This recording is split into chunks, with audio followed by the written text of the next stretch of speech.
In this video, we're going to look at our feature definitions that we've been looking at under our linear, the curb. We're going to focus on the curb, road, and back. Selecting that feature definition, we're going to take a look at the profile feature symbology and see how that is set up and review the properties of that dialog or menu. So we'll scroll down to our feature symbologies. This time we'll go to the profile category, and you'll notice that we have subcategories of curve, pavement, shoulder, and sidewalk. So all the feature definitions that we have drawn in will have feature symbologies that correspond to that feature definition. So we'll look at the road, curb, and back. That will bring up the properties. So if we look at our selection tab, that will have parameter name. That's going to be the name of the feature symbology that we have selected. We have an annotation group tab with an annotation group parameter. This is where we would set an annotation group to annotate our curve back in a profile view. We have a default tab with a default element template parameter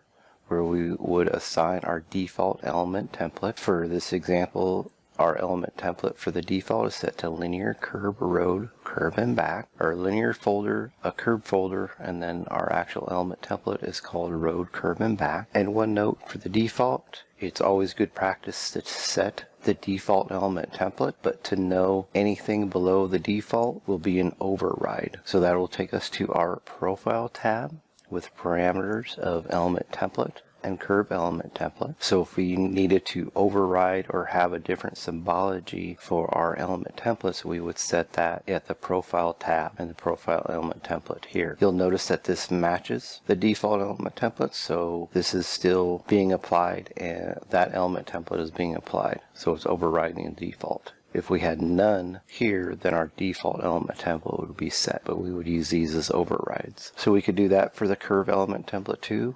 Have that if we wanted our curves to be displayed or visualized differently. That will take us to our profile intersection point tab or profile intersection tab. We have one parameter there for element templates. We want to make sure that is set to modeling points and intersecting profile, and that will match what our linear feature definition property. So we want to make sure those match and set. It's always good practice to set this profile intersection point in both places of the linear and profile. And our final tab that we have is profile projection. That has one parameter for an element template that can be set, and this will be used for elements or when we project this profile to another element. We could have our own profile projection element template. If it's not set, it's going to use the default. So if you wanted it to look differently for profiles that are projected. So that'll take us to our element templates. We bring those up. We'll go to our linear category and then curb. And you'll see that our linear folder and in the curb subfolder we have our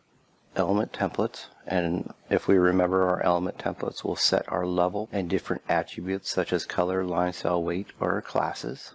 So we have those set here as well. If we look at our modeling category and then points, we have our intersecting profile that has all our levels, colors, line styles, and weights. So our attributes for under general settings, but we also have one additional setting for point settings, and this will be an active point. So again, that will be if we have crossing elements in a profile view, we'll get a point where those two cross. So that is our profile symbology for our linear definitions. And you'll note that all our linear symbologies are set up the same way.